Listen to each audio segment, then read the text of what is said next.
On Monday, Deere Company announced plans to build a new 115,000 square foot manufacturing plant in North Carolina.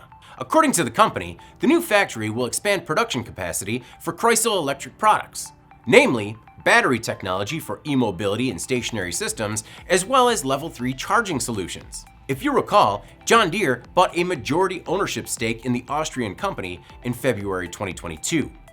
John Deere plans to break ground this fall, with production targeted to begin in 2025. The new factory will create 50 jobs, and the company will invest some $69.6 million to make Kreisel battery and CHIMERO charger technology. The location will also become the company's North American headquarters.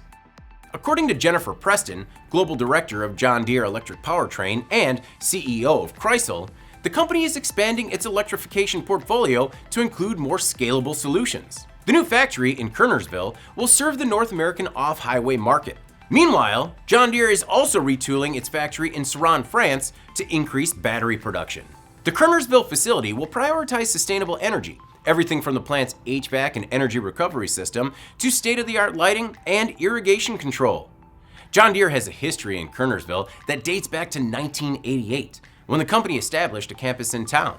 According to Governor Roy Cooper, new positions at the factory include assemblers, material handlers, packagers, and quality inspectors.